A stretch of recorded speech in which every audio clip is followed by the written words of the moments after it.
Hey everybody, welcome back to Starfyre Gaming. I am Sir Joseph and this is Warhammer 40k Rouge Trader. We are on our ship. We just got back off of Footfall.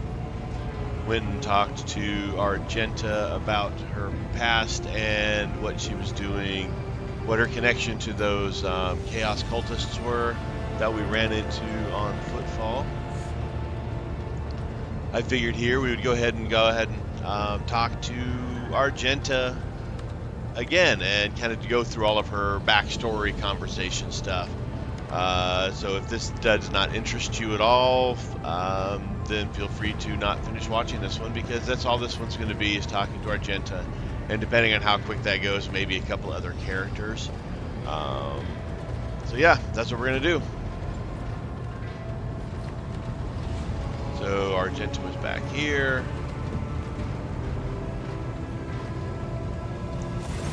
Lord Captain, your presence is welcome. And I wish to apologize for my prior coldness. After our first meeting, I was concerned that he would turn out to be another faithless offshoot of the von Valancius dynasty, like the traitor Conrad. But now I see before me a worthy leader and servant of the Imperium. I am glad to accompany you in your endeavors. Well, her opening conversation's a lot different after we talked to her down by the warrant of trade. Sister Argenta greets you with a slightly half bow, or the slightest half bow. Tell me about the Adeptus Sororitas. Gladly. There are none more faithful to the God Emperor than my sisters. We fight against his enemies by the will of the Holy Ecclesiarchy. I beg your pardon, Rogue Trader. Here I am talking about what every lesser noble in the Imperium knows. So what exactly are you interested in hearing about? Argenta interrupts herself and snorts. They say the Adeptus Sororitas are the fiercest in their faith among the warriors of the Imperium. Is it true? It is. The Sisters of Battle are a fire lit by the God Emperor. They are the echo of his voice that travels through the dark expanses of the universe. We bring his wrath to heretics, mutants, and other enemies of humanity. We protect the faithful from the unholy and unhallowed. Sometimes with words, more often than not with a bolter. Are all sisters truly as faultless as you say? Even the novices of the Adeptus Sororitas are drawn from among the most worthy. Those who have taken the vows and become a full-fledged sister are the best of the best, tested by trials of body and spirit. Yes, there have been cases when a sister stumbled or showed weakness, but do not expect to hear a story of depravity or downfall from me. Each such occurrence is a great tragedy for us all. Light cannot bear the smallest speck of darkness within. And thus those who have trespassed or shown weakness of spirit are given a chance at redemption. They are called Sisters Repentia, and may the enemy tremble before her, for nothing can stop a sister of battle who yearns to be cleansed of fault and weakness. Wearing nothing but robes, no armor, eviscerator in hand, those sisters who have once faltered find repentance on the battlefield. Their lives are seldom long, but a death in the name of purgation is a better fate than to live with a shadow in one's soul. What order are you from? Once I had completed my novitiate, I was sent to the Calixian branch of the Order of Our Martyred Lady, assigned to the Order's Pronatus. The Order's mission is vital and noble.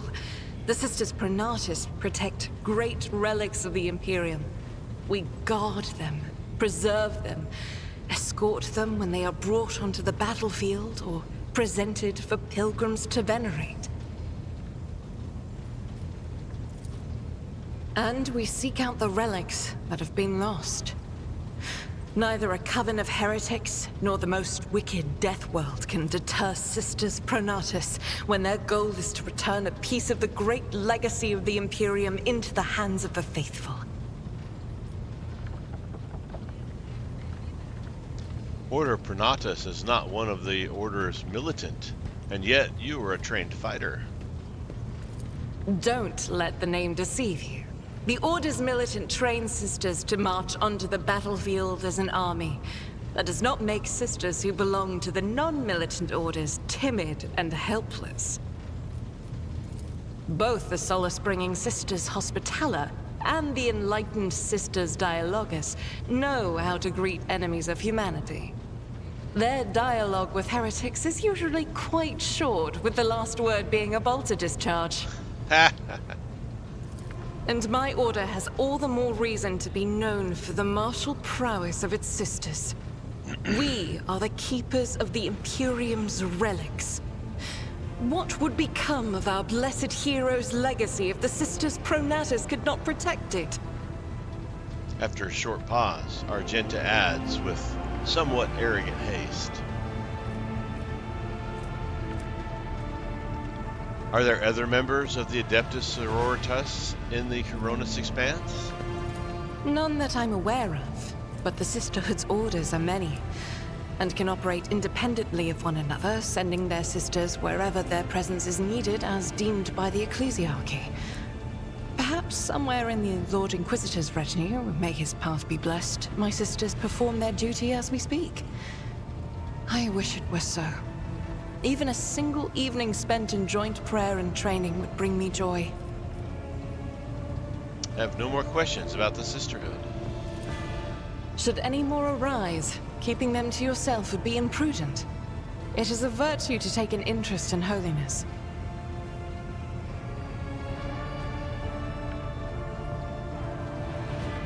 Are you ready to tell me about yourself now? If such is the Rogue Trader's wish, although there isn't much I can tell, I am the Emperor's daughter and his servant. What else is there to know?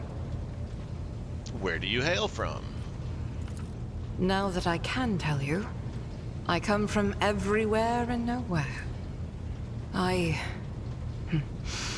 am the child of officers of the Imperial Guard. I was born in the hold of a warship. Grew up following my parents' deployments from one planet to another, and lost my family in the flames of a righteous war. Argenta's eyes darken for a moment. My memory is like wafts of smoke over a still battlefield. The gray of a ship's plating. The strict cadence of life in military camps. My mother's uniform. I loved looking at it. Then, that battle. The rumbling, the shouting, and the soot. The screams of soldiers burning alive. And the gold of the regiment's Aquila. Untouched by soot or blood. The last unsullied piece of a world that was going mad. Argenta's absent-mindedly touches the fragment of the golden Aquila hanging from her belt. That was my last memory of my mother, and of my former life, before the Schola Progenium and the novitiate, before my trials, before the vows. That golden shard you carry with you. My own relic. It's the regiment's Aquila. Or rather, the fragment that survived the attack, the explosions, and the fire. For me, it's a reminder that purity and radiance can be preserved, even in the heart of darkness. So how did you become one of the Adeptus Sororitas? Become. It's such a strange word for it. It seems right, but is that how one talks about their destiny? If you're asking about the path itself, that's easy enough to answer. First, like many other orphans, I endured the Schola Progenium. Those years were rough, but I remember the hardship fondly. Few things can compare with the feeling of satisfaction from a past trial, even if it leaves your body aching from exhaustion or your soul wincing in pain. I was one of the best among my peers, and I was selected for the novitiate in the ranks of the Adeptus Sororitas. When the hour came, I passed the trials and took my vows. The most joyous day of my life. The Emperor's light has always been with me, but to accept it with all your heart, to utter the oaths, that is a rapture like no other. Have you ever wished for a different lot in life? Have I ever? But that would be shameful weakness, almost heresy. Of course not. I was born for this. I live by the Emperor's will, and in his light, I myself am the light. I must be the light.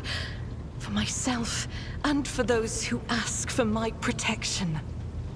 The question seems to catch Argenta off guard. I was chosen to serve. But beyond that, I won't deny it. Few things elate me as much as the thought that the heretic felled by my shot will never again orphan a child. Thank you for your candor. It is my pleasure to be candid. Argenta bows her head.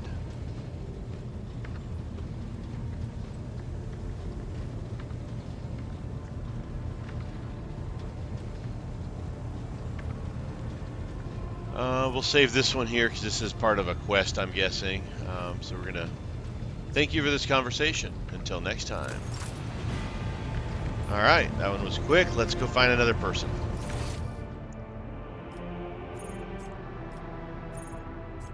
Let's go talk to Cassia.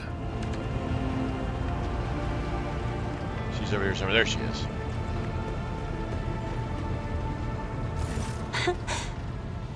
Words cannot describe how boring the bridge is without our stimulating conversations. Cassia offers you a reserved smile and waves at you in a greeting. Tell me about yourself. I am a part of House Orselio, an ancient dynasty of the Navis nobility. Since time immemorial, our family has served to advance knowledge, pushing at the boundaries of the dark unknown. The Starway Atlas contains 2,843 routes that chart the sectors of the Segmentum Obscurus and reach all the way from the Coronis Expanse to Holy Terra. We'll listen in silence. And uniting the Imperium's thousands of worlds. House Orselio is bound by commercial pacts to houses Galeatis, Ortina, Drotus, and...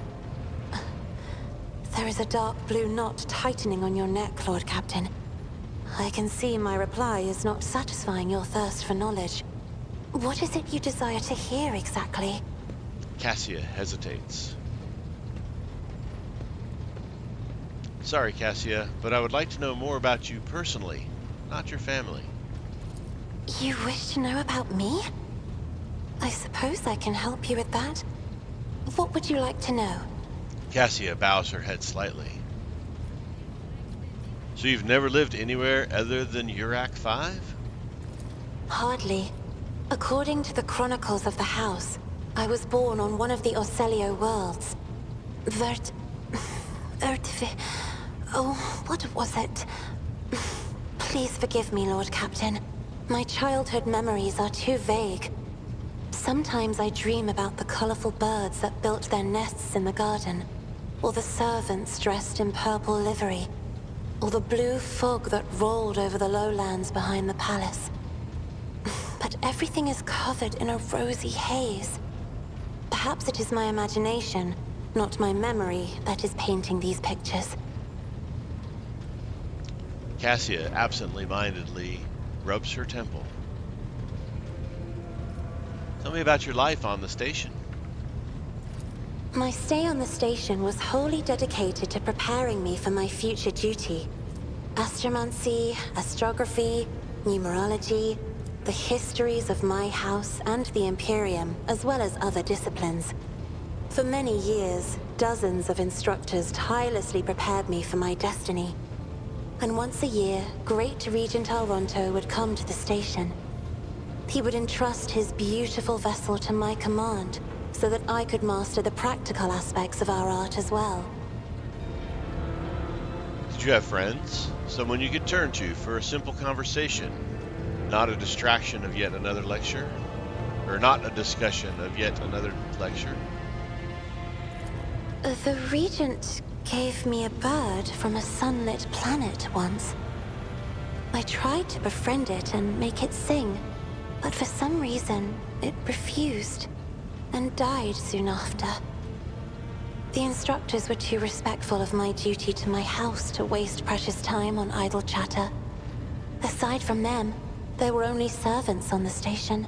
And you know they have their vocal cords removed, so they cannot break their vow of silence. Ugh. And since the subject has been breached, Lord Captain, why do you not follow this honored tradition? Your decks are so garish. Apologies, I meant noisy. The rabble don't just chatter. Sometimes they shout and even sing. Why do you allow such a lack of restraint? Rogue traders are highborn, are they not?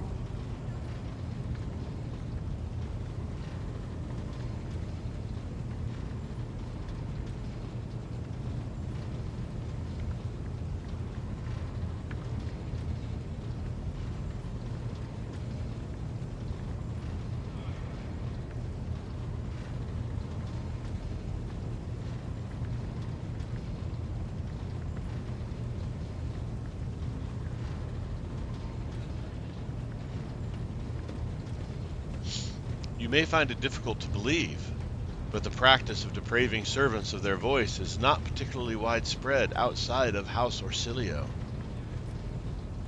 Please forgive me, Lord Captain. I was sure it was a sacred tradition made sacrosanct by the ancient vows of obedience. I expect more surprises will be waiting for me outside the walls of Urac 5. Cassia frowns guiltily. Your third eye, do you always conceal it? The Navigator's open eye is baneful to whoever the warp's ruinous shine falls upon, and therefore it is the symbol of our power. We are the guiding stars of humanity, found worthy of an uncommon gift, and one of the duties that we bear is to guard our eye, even from wayward glances that may bear evil. Cassia nods slowly. Besides, I am aware that lesser servants of the Imperium may find our appearance repulsive. The Navigator gene twists the features the rabble are used to seeing, and the magnificence of our role cannot be grasped by their feeble minds. Cassia hesitates for a few seconds and looks away.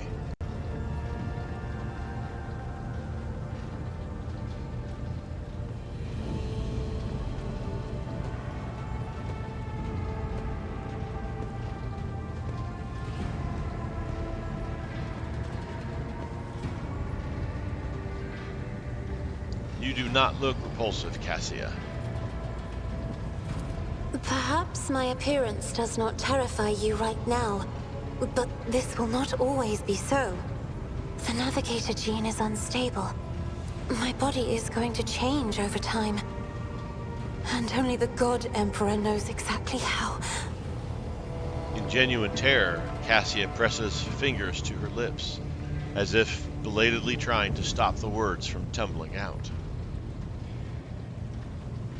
What does it feel like to guide a vessel through the warp?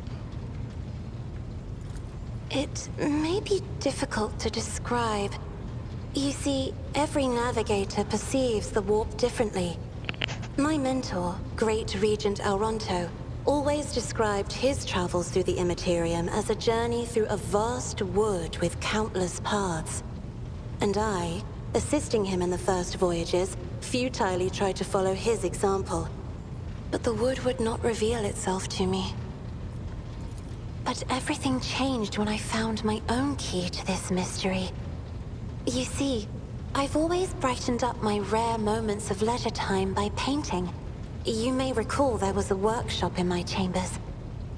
As soon as I imagined the warp as a blank canvas, an indescribable feeling came over me. I moved the brush, going deeper and deeper into my own painting. Visions were hidden within the vibrant colors of my palette, and something inside me knew which should be brought out and which should be left behind. I woke up several days later, after the voyage was safely complete.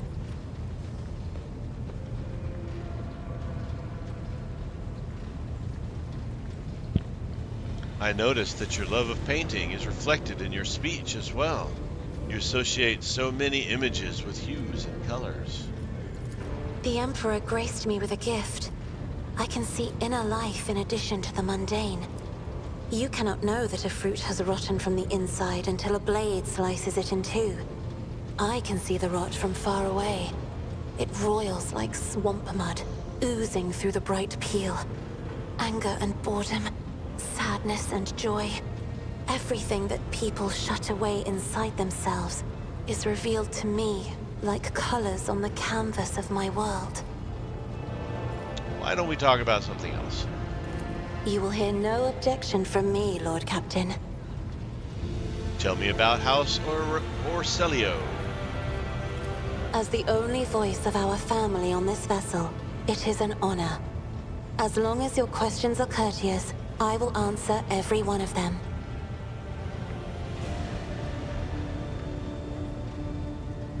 Is the Orcelio prophecy system named after your successor? You are shrewd indeed. My ancestor charted that route while fleeing the enemies of humanity. They say the Emperor himself was his guide, because the warp expelled their vessel without a single loss. Unfortunately, the lips of those who relate this tale seep with disgusting green hubris. I think Colleen Orcelio was simply a skilled navigator. Cassia hesitates and then adds quietly,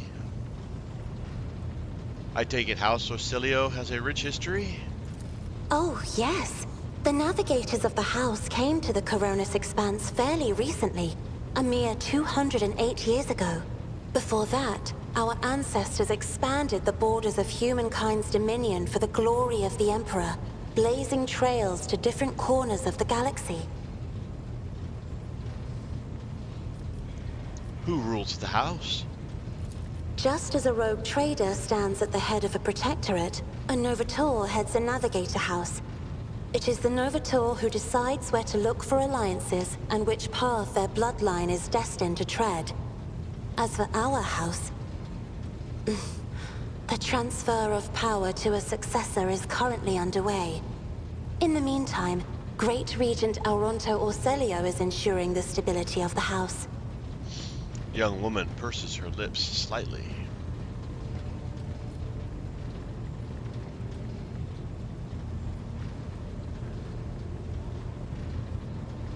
You lived in seclusion on a closed station until Felix committed his sabotage. So you must be the Novator's successor. So says Regent Argenta. Nothing is decided yet. Some people in the house become enshrouded in rolling gray clouds at the thought of me becoming the Novator. But even more are bound with dull leaden chains. They think I am not ready for such a burden. Cassia avoids meeting your eyes. With your permission, I would like to talk about something else. By all means. What does the special sight reveal? Sister Argenta shines like a guiding star, inspiring resolve in those around her, seemingly inexplicably. However, I see a dark and ugly fog billow behind her, contrasting sharply with her shining light. It burdens the Sister of Battle. It drags her down. Yet Argenta herself is hardly aware of it. Seneschal Viserion is among the few whose colors are a pleasure to look at. Whenever the Seneschal speaks, heavenly crystal clarity spreads around him.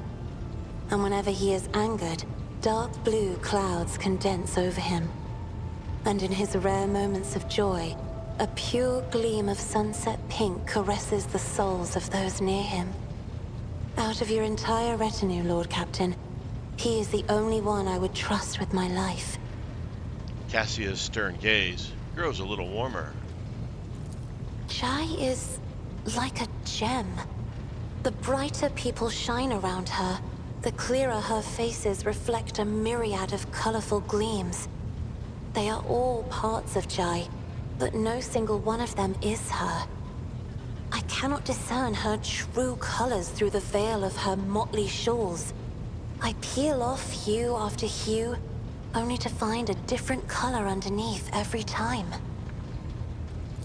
The esteemed Magos Haneman is shattered, like a beautiful stained glass window into a mosaic of colors. His bright, beckoning hues are mixed together in complete disarray. I must confess it perplexes me. Normally, scarlet and steel are all that fills the heart of a servant of the Omnissiah. Idira's emotions are like a maelstrom, bright, unbridled, enveloping her form like a wondrous kaleidoscope of colors. And as dangerous as a twisting warp storm.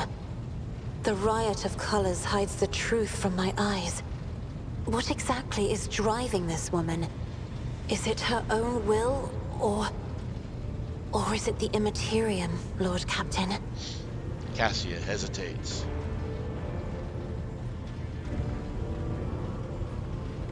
This is where I must beg my leave. I have enjoyed your company. Thank you for the conversation. All right, so 2 down.